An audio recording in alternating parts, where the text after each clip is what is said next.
In this video today, I'm going to share with you exactly how you can have the best service delivery for your short form content agency to make sure that you stand out and actually get your clients good results.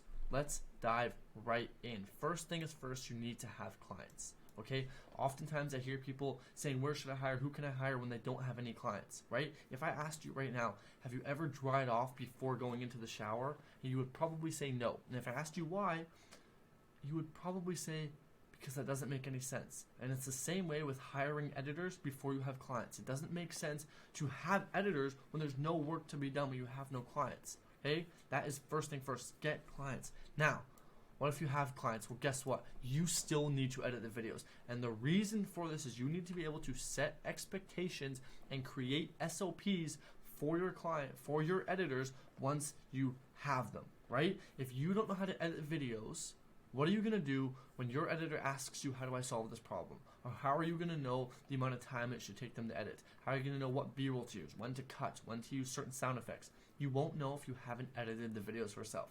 And just a little tidbit here, if you are completely new to the whole editing space, the best softwares are CapCut, Final Cut Pro, Premiere Pro, and V.io. CapCut and Premiere Pro by far being the most used ones, and CapCut is free. So just remember that. And also remember, when we're creating videos, we want to be unique, we want to be creative, we want to create new videos, we want to use B-roll, and we want to tell stories, right? We're not here just to edit videos, we're here to tell stories. So be creative, get cool with it, make some awesome videos. Now, let's say you have all that covered, and you edit the videos yourself, and you have a couple of clients, and you want to start to delegate some of that work off.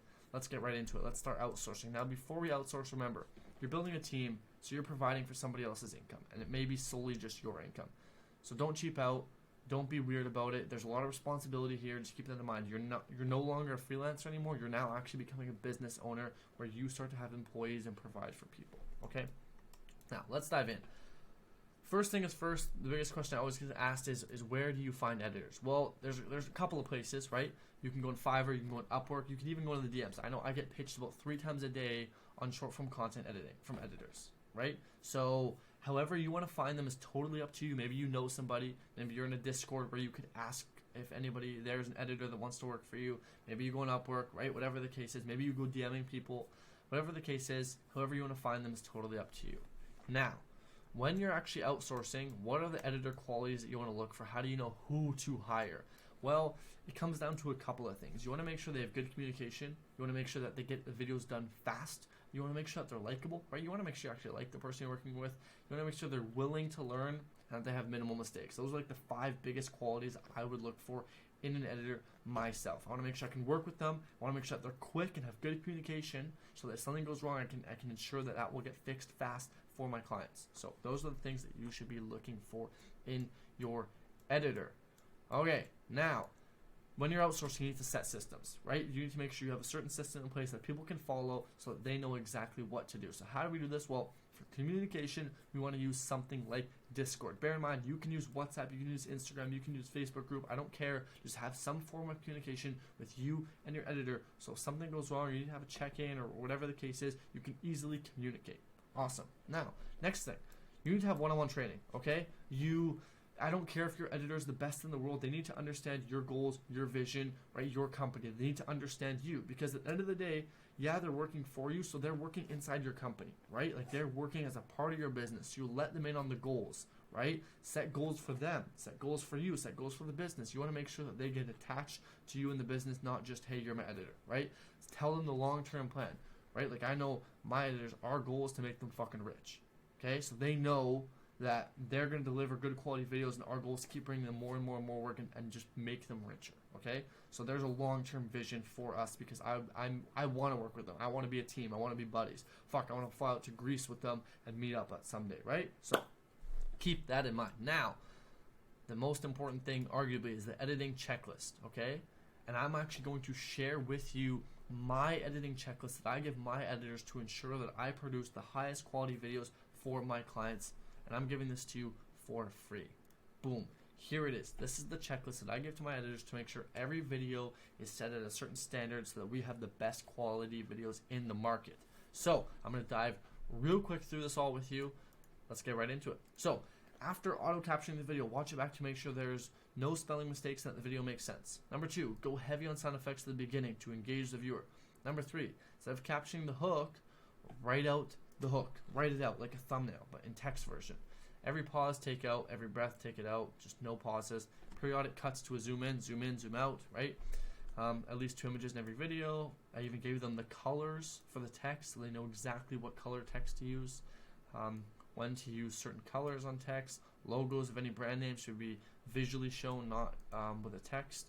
A sufficient amount of Apple emojis with the link to the things here. And then just make sure the video looks good, right? So I've given them everything to make sure that every video is to a certain standard, okay? And I've even given them an example of the perfect short so they know exactly what the video should look like. And if the video doesn't look like this, we send it back, okay? So I don't know if you guys can hear this. I'll play it for like 20 seconds just so you can visually see how the video should look. The easiest way to turn eyeballs into dollar signs, and by that I mean views into money, is by simply nurturing your audience. And you can do this through a variety of different ways, but the number one best... So I'm not sure if you can hear that, but I'm sure you can see there's a lot of stuff going on, right? Because we want to make sure our videos look good. I'm sure you probably thought, damn, this video looks good, because it looks amazing. My editors did a fucking amazing job on this, as they do every other video. Lots of B-roll, lots of animations. If you couldn't hear, a lot of sound effects.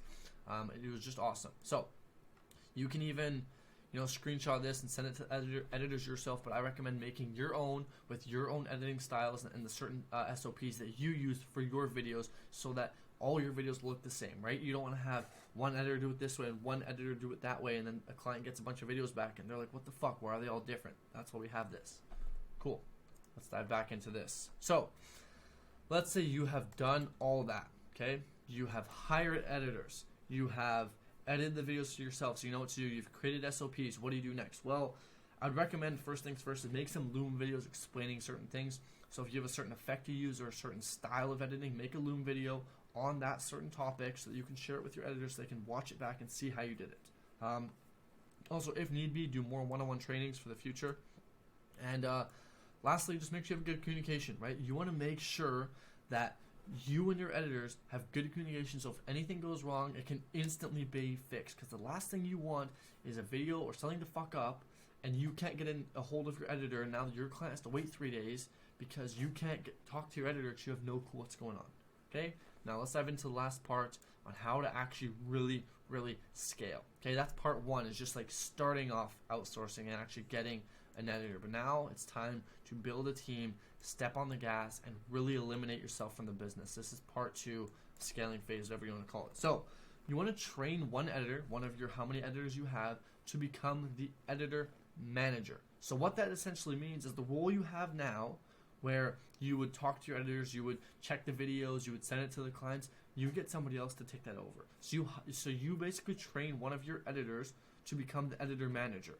Okay, and what they're going to do then is they're going to be the ones talking with clients, checking in, seeing when videos coming, doing the quality checks on the videos, processing all of that, and sending videos back if they need to be sent back. So you want to hire someone, hire and train them. Train them is a huge important thing eventually when you get time, right? This is maybe when you're doing maybe 100 to 200 videos per month in total with your agency, right? So however many clients that may be for you. So this is really scaling, right? When you start to hire out somebody to manage the editors, not yourself, that's when you start to really fucking scale. And that's when you can step on the gas. You can solely focus on client acquisition. Back end is completely taken care of because you've once been there, so you have shared your lessons with other people so that they know exactly how you did it to ensure you have the highest chance of success.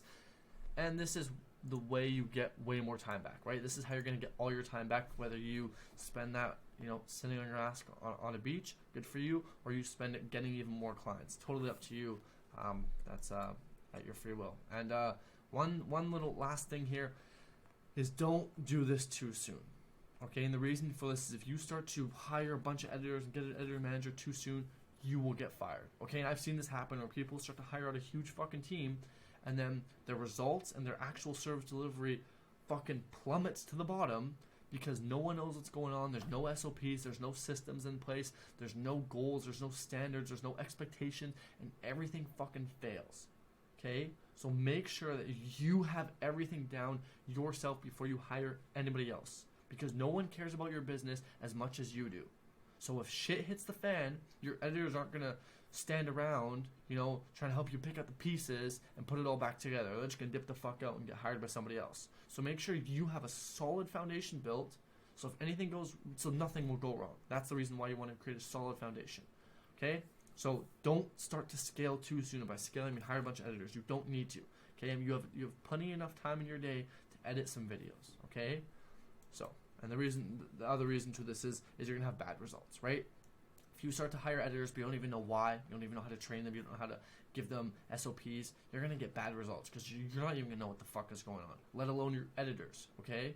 So do not do this because it will harm your agency in the long run. The same way you shouldn't hire a VA when you have sent 0 outreach messages yourself. It's just never going to work. So to recap this whole entire thing on how to have the best service delivery, first get clients, edit the videos yourself. Once you've edited for long enough and you understand it and it starts to get a bit time consuming, you can start to create SOPs and start to look to hire. Once you hire, you want to set expectations, have good communication, set systems, and create editing checklists so that everything can be at a certain standard, so that your business has a certain standard of reputation for a certain type of video. Okay?